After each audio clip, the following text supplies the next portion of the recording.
할렐루야, 반갑습니다. 어제는 종려주일이자 고난주일이었습니다. 이번 한 주간을 고난주간이라고 부르는데요.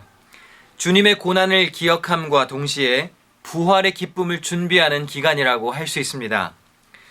오늘부터 토요일까지 이렇게 영상으로 고난주간 묵상 기도회를 띄울 예정입니다. 매일 성경 교재의 기초에서 이번 한 주간 교역자들이 여러분의 고난주간을 안내해 줄 것입니다. 영상은 우리 교회 유튜브 페이지에 업로드 되니까 잘 확인해 주시기를 부탁드립니다.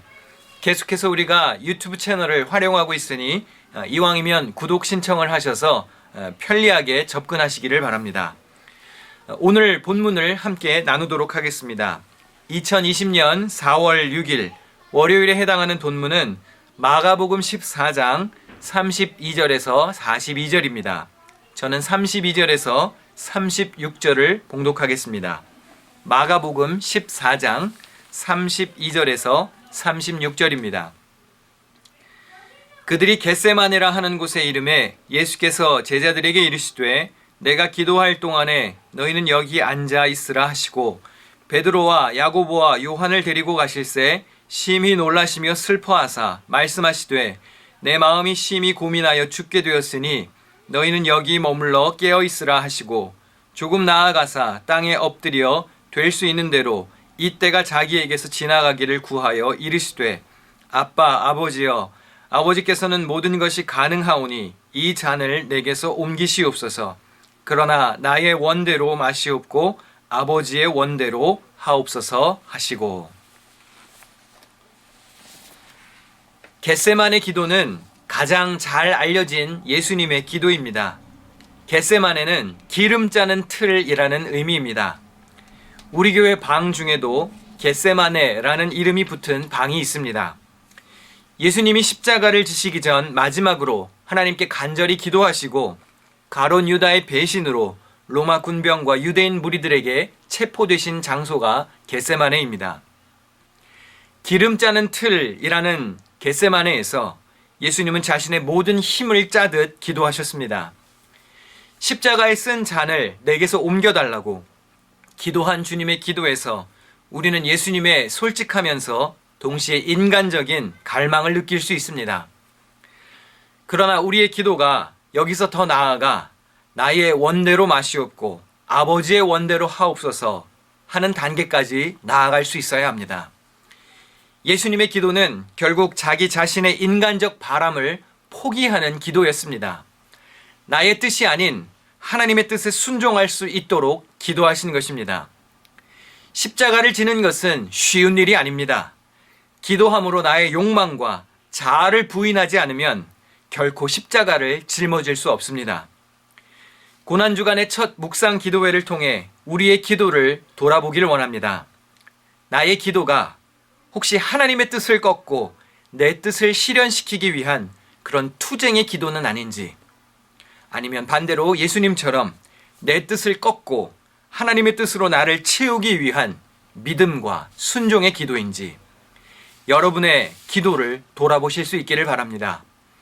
이번 한 주간 여러분의 기도가 나 자신을 비우고 하나님의 뜻으로 채우는 그런 기도가 되실 수 있기를 주님의 이름으로 부탁드립니다.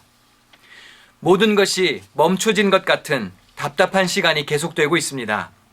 과연 우리 사회가 다시 제대로 회복될 수 있을지 염려하고 걱정하는 목소리도 많습니다.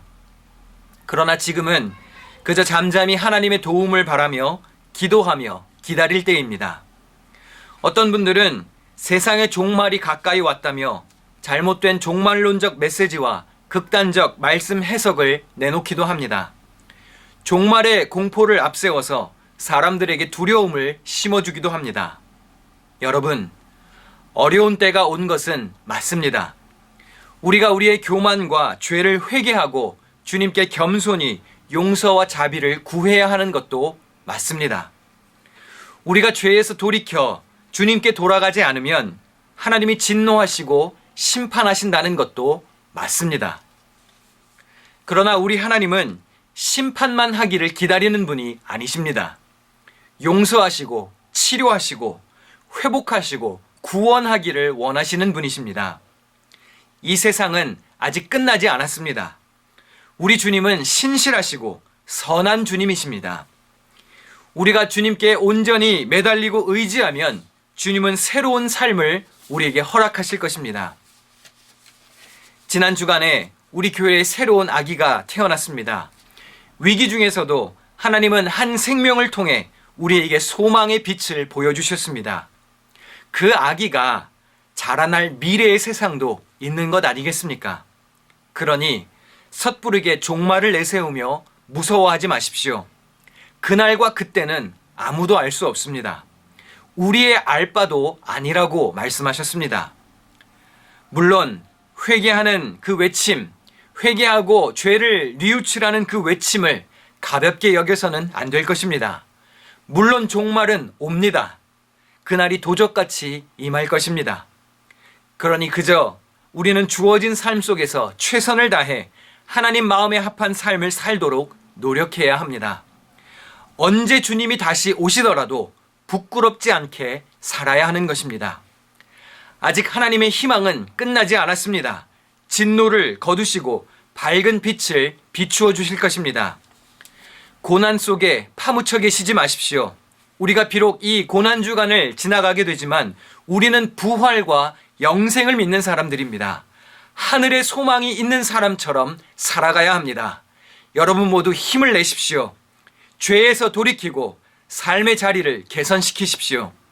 하나님을 경외하되 공포에만 떨지 마시고 우리를 지키시고 인도하시는 신실하신 주님을 바라보아야 합니다.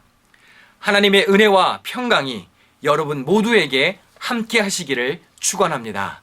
기도하겠습니다. 하나님, 고난주간을 보냅니다.